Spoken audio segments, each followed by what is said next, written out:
Patriots Podcast with you. All right, Greg, we're going to play some true or false from a lot I like games.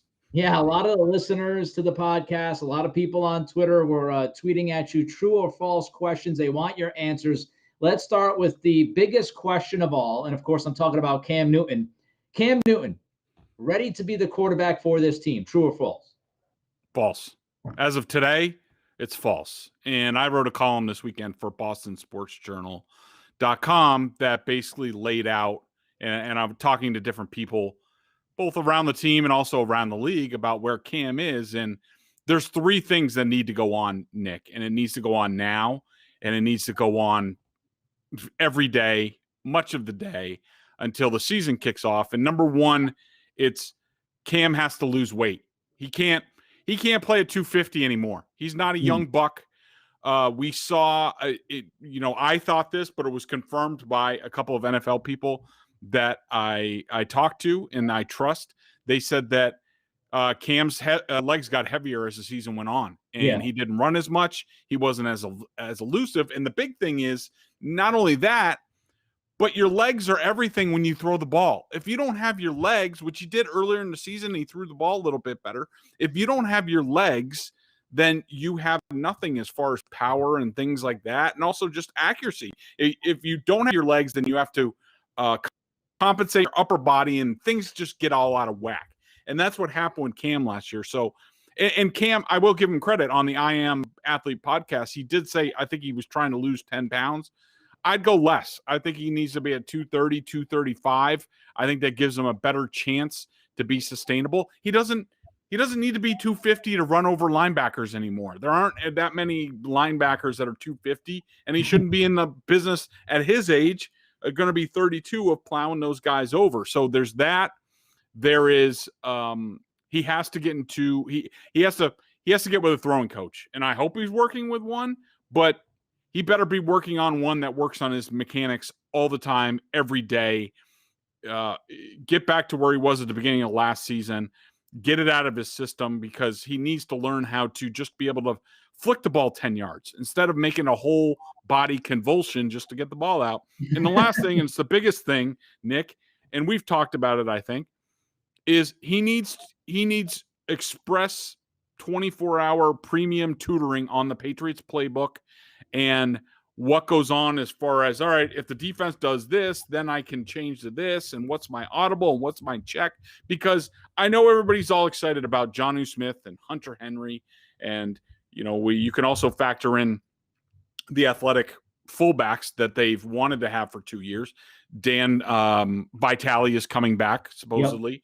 Yep. And also they drafted Dalton Keene to play that position, because there's a point to that. They want to be more like the 49ers with Juszczyk. And so it's all nice and dandy that they have two tight ends and an athletic fullback.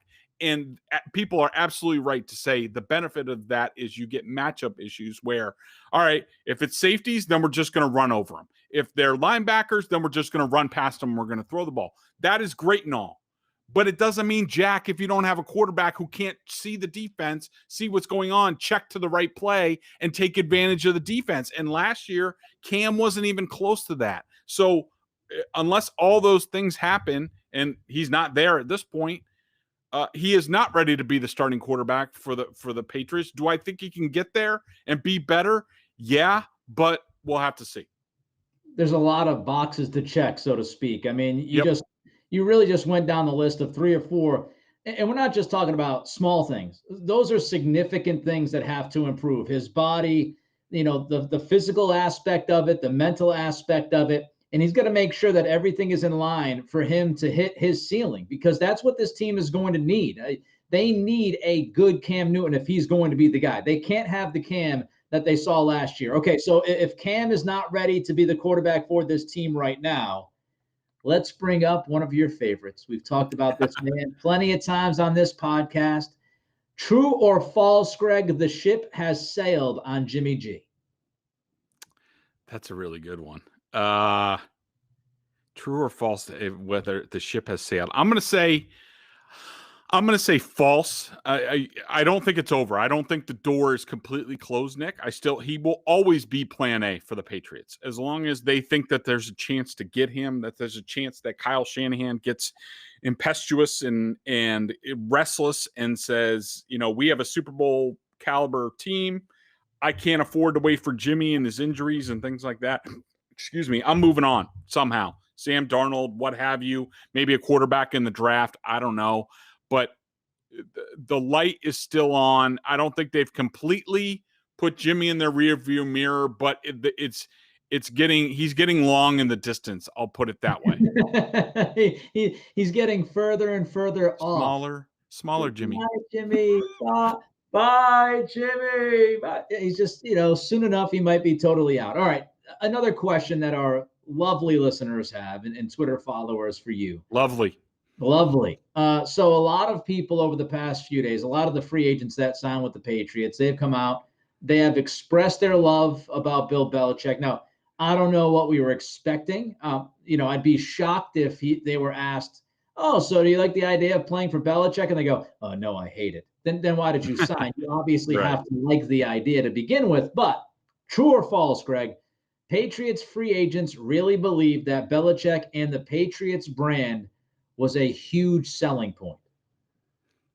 I'm going to say false a little bit. I mean, I do think that Belichick and the Patriots brand is a selling point, and there's no question in my mind. And I thought that I forget which guy it was yesterday. I think it was Kendrick Bourne, or all of them. I mean, they all pretty much said the same thing, but they talked about Belichick putting players in the right position, and absolutely. I mean, that is 100% fact. That if you say you've been, sort of underutilized, maybe your Kendrick Bourne or Jalen Mills hasn't really, found a meaningful role on your team, go to New England, and Bill will know very shortly after you hit the practice field exactly what you can and can't do.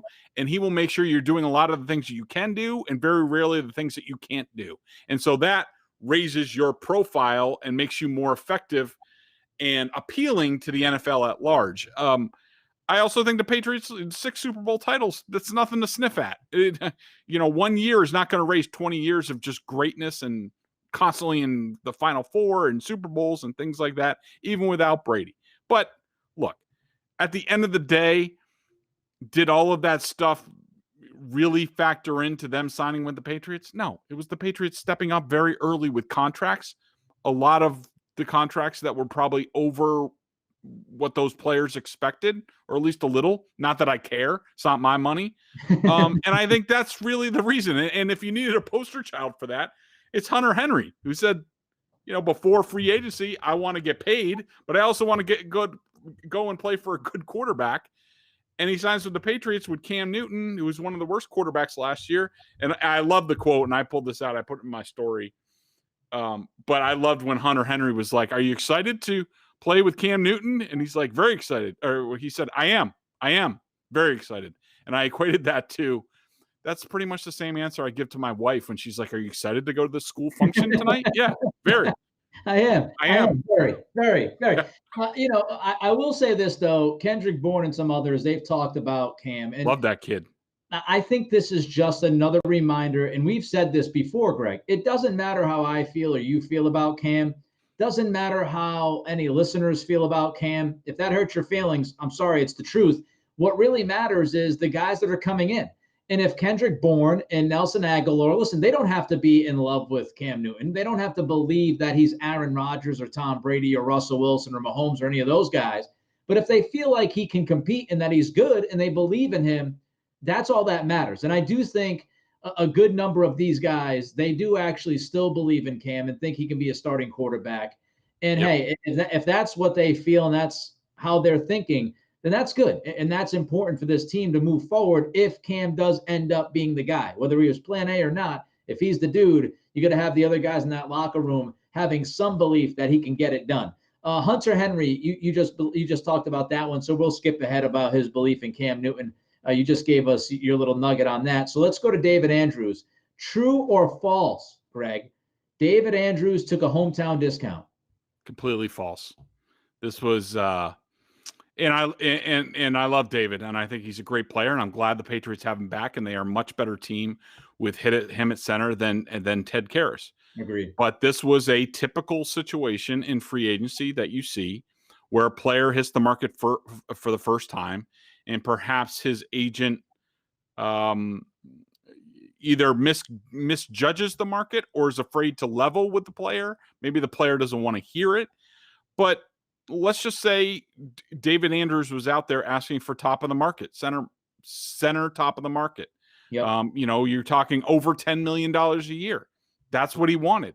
That's what led to him coming out, or reports coming out, that he is going to move on and look at other options, that he's done negotiating with the Patriots. Basically, sayonara. The Patriots wouldn't budge. They said, this is our number. We love you. This is our number. We're not going to budge off it. David wanted more.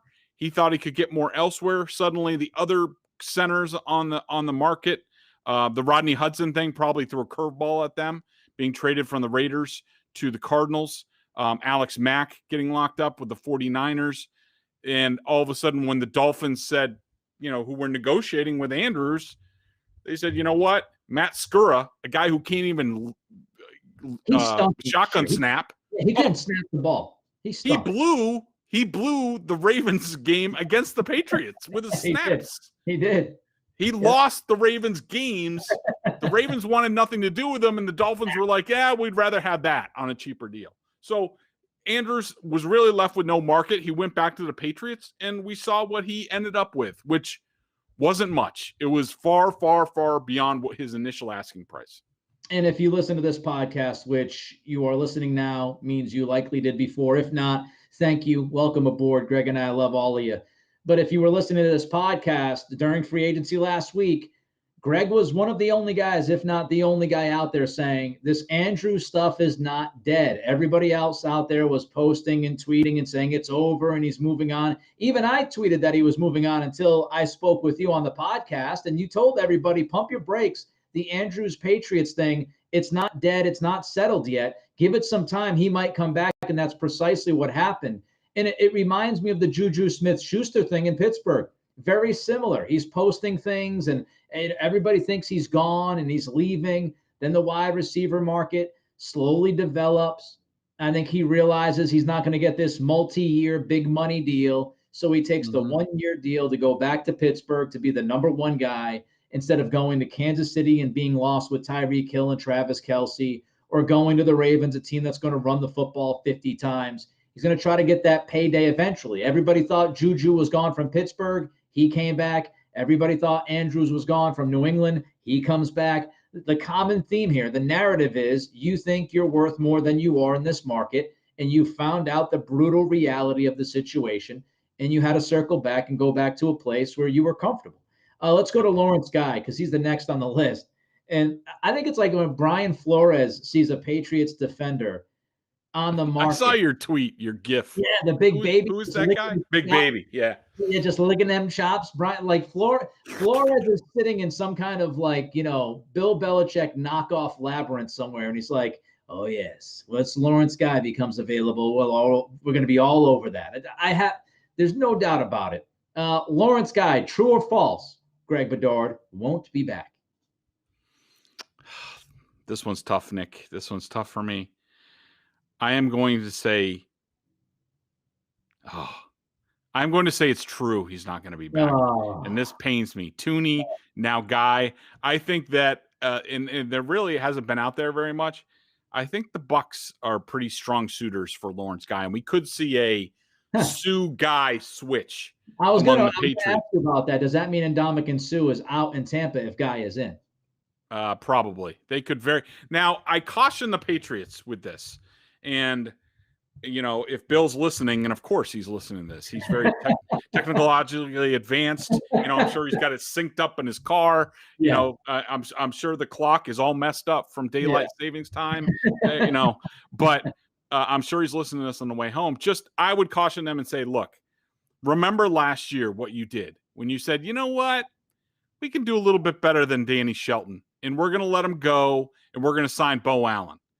And that did not work out well. Stay with what you know Sue might be a little bit better. He might be a little bit cheaper, but Lawrence Guy has been phenomenal for this team. As soon as he got here, one of Bill Belichick's best free agent signings and during his tenure here with the Patriots. Just keep it the way it is. Don't swap him out. I mean, if push comes to shove, bring Guy back. But I think at the end of the day, I think Guy either signs with the Bucs or the Dolphins, and he's not here anymore. Just between the Anderson move and also I don't even know the guy's name that they signed from the Packers because I had never heard of him before. Oh, Montravius Adams or whatever the hell it was. Yeah, something like that. Those two picks sort of they solidify them a little bit. And plus, I think they'll find a big body in the draft.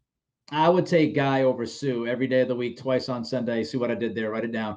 And I would also say, I'll never forget when the Patriots were getting ready to play the Rams a few years ago in the Super Bowl. The locker room video that came out, and part of that video was the Patriots offensive line finding out that the Rams were going to be the team they were playing.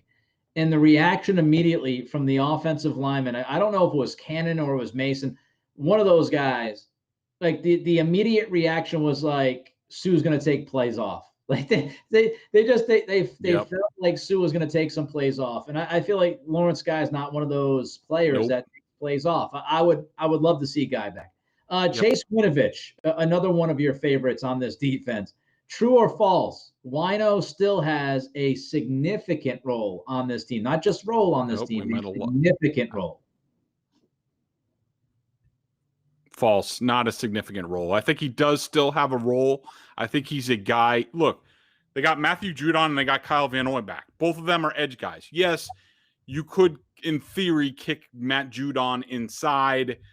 You could have a bunch of, the amoeba, a bunch of guys walking around, things like that. Chase Winovich could be in that package. But Kyle Van Noy and Matthew Judon are two elite edge defenders, both pass rush and against the run. Winovich hasn't come close. If they thought he had that potential, one of them wouldn't be here. They are. Now he's relegated like in perpetuity to sub-rusher role. I think the Patriots maybe try to showcase him in preseason, training camp, what have you. Maybe see if somebody is willing to give them maybe a second-round, third-round pick for Winovich at some point. But as of right now, as of today, without injuries, he has a reduced role and is just a role player on this team. I remember months ago when we talked about Bill Belichick, you mentioned it always kind of stuck in your head about, I don't know which coach it was, Urban Meyer, Nick Saban, one of the guys that he's really close with in the college game. They said something along the lines, I think it was Saban. It said something. It was Urban. Okay. It was Urban. All right. So you got Urban Meyer coming out and saying, Belichick, he just enjoys coaching the guys that he wants to coach now at this point in his career. That begs the question, true or false, from one of the listeners. Belichick has finally given up his mantra to coach only guys he wants to coach.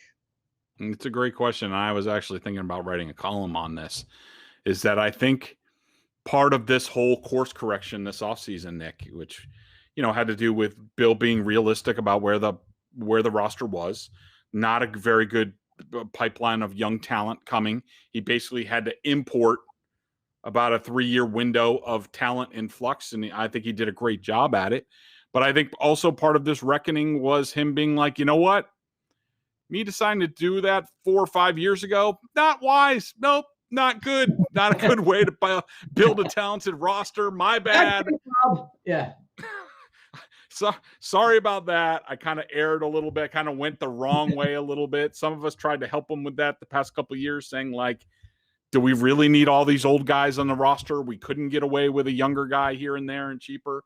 But, everybody learns their lessons the hard way. And I think Bill learned a lesson that, yes, there's something about coachability and likability and things about that. But at the end of the day, you still need talent, and you still need to look for that mix of, guys who you want to coach and guys who are going to win you games. And they started going down the wrong way. I think this was a course correction in that.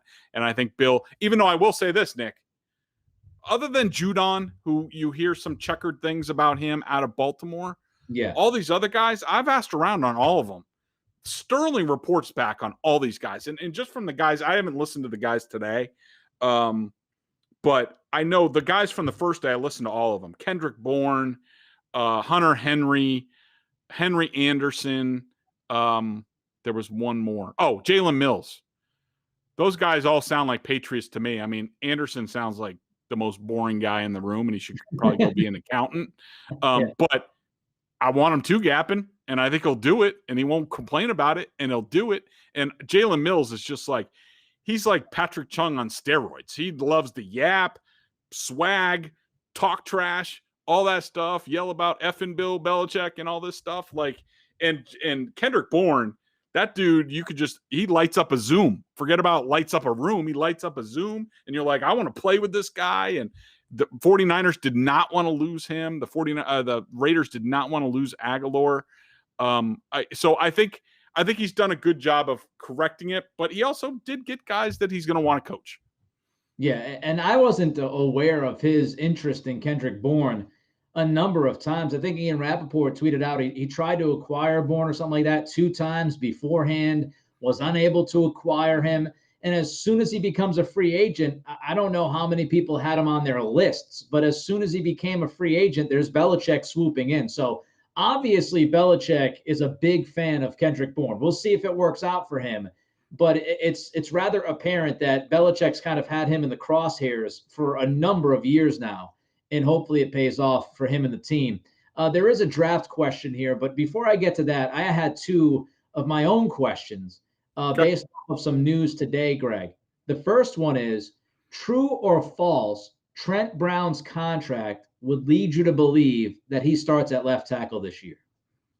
I'm actually going to go indifferent on that. I would just say false. I don't think it matters. I think it's starting tackle money. So I guess my answer would be false. $6.5 million guaranteed up to, and he has a realistic chance to earn $10, $11 million. Yeah, that's big money. It's more than Isaiah Wynn. I don't think that the contract is not indicative to me on what it can be, because even if you're a damn good right tackle, you're still getting paid also. Right. All right, so the second one, before I get to the draft question, the second one, Marcus Mariota, you told us several weeks ago, one of the problems with Mariota not getting traded was he was unwilling to move on his contract. As we now know, earlier today, it was reported he finally relented and moved on the contract. Does that make him more available in your eyes? And if he is more available because of that contract now, did that ship sail, to use a term from earlier in this podcast? Is the Mariota ship sailed on out because New England, as you have also mentioned, kind of questioned leadership and whether or not he was an alpha? I would say that the ship sailing on Mariota is likely true. I will say, Nick, and I haven't been online in the last couple hours, so I don't know if this has emerged. I'd be very interested, and actually I would be very surprised if, as part of his deal here, that Mariota was not given a no trade clause. That would seem to be a fair trade-off to me. He'd be like, okay, I want to stay. I like this offense. I want to be developed, because I really think that's what I think. He looked around and he didn't love the other scenarios or that he might encounter, and sort of wanted to stay. But dropping my salary cap like that to stay, I'd want something else in return. And I'd be like, I want a no trade clause so I control, we get to the trade deadline or there's an injury in training camp or something like that. The Raiders do now have a commodity, or the Patriots can't find a quarterback, either Garoppolo or in the draft or what have you. And before training camp, the Raiders now at that price do have a commodity. If I were Mariota, I would want control on where they could send me. So I'll be interested to see if that ever comes out, whether he does have that. I just never thought that the Patriots were big Mariota people, but perhaps at this price, I think it ups the chances. I still think it's unlikely. All right, here's the draft question from the listeners. True or false, quarterbacks will go in the first 4 picks of the draft, as Mel Kiper's latest mock has it? True. And I think that the 5th pick could be in the same area or in the top 10. I think people are underestimating how people are thirsty for quarterbacks, and especially, among that group in the top. I mean, you have we know the Jaguars. The Jets are going to take Zach Wilson. They can't pass on him. What they do with Darnold after that, I'm not sure. I think the Falcons need to take a younger one. Yep. Matt Ryan is not long for this team. The Panthers are like thirsty for a quarterback. They're probably going to leap up and take somebody. I wouldn't be surprised if it's Trey Lance. And there are the 49ers could say, we want our next guy and jump up. Like, I think quarterbacks are going to go very quickly in this draft, and I wouldn't be surprised if all 5 are gone in the top 10. Now, will the Patriots get into that mix? I highly doubt it. I don't rule it out, but I'd say it's much more likely that the Patriots get their next quarterback trading into the bottom of the first or maybe the top of the second round. Interesting. And that's something that we've talked about before. A lot of people, including Kuiper, they've got Mac Jones going to New England at 15. Interestingly enough, I don't know if you saw the numbers or not, Greg, but Jones had his pro day today. And as far as the athletic numbers, which is one of the things that people always harp on with Mac Jones, as far as the athletic numbers, it wasn't terrible. I mean, he wasn't a supreme athlete, but a lot of these numbers, the 40-yard dash, the vertical, those kinds of things, he actually measured better than people expected him to. And when you compare him to some other guys, you might be surprised how close his numbers are athletically to some guys that you watch and you would believe are much more athletic than Jones. I do wonder if that is going to bump up his value even more. And now, as you're saying, the top 4 or 5 guys, the top 5 guys could be gone all by pick 9. Denver's at 9, Carolina's there at 8. I want to know what the Lions are thinking. The Lions at 7, are they sold on Jared Goff? Do they think if they keep Goff and he doesn't work out and they don't draft a quarterback in this draft, did they kick themselves in the ass because of it? There's a lot of fascinating storylines in the top 10 or 11 picks, which will directly affect the Patriots and what they do. The BostonSportsJournal.com member question of the day. Check us out over at BSJ, 11 cents a day on the annual plan. Membership at BSJ gives you access to a ton of video analysis that Bedard does on the coach's film and direct access to him in weekly chats. This is related to the Cam Newton column that you have. Para1 asks you, Greg. Well, first he says thanks. Thanks, Greg. Great insight and analysis. That's why we subscribe to BSJ. But it's nearly April, and if all the improvements needed, both mental and physical, are not already being worked on, is the time now too short to get them all accomplished between now and the start of the season? So if he hasn't figured out, Cam, if he hasn't figured it out mentally or physically by now, does he have enough time before kickoff this season to figure it out? It needs to start pretty quick if it hasn't. Now, look, we see his workout videos. We see some of his throwing videos and what have you. But the other stuff is a lot more important to me. And I just don't know if he's putting in that work. I haven't heard one way or the other. The coaches can't have a lot of contact with those guys at this point. I think this is where a lot of the CBA stuff from the last go round really hurt some of these guys that, I remember Mike McCarthy always had like a quarterback camp, I think in like April or something like that, where the guys would come in for like 3 or 4 days and really, work on their mechanics and work on the finer points of the games like that. And I think it was part of the reason why Aaron Rodgers developed so much.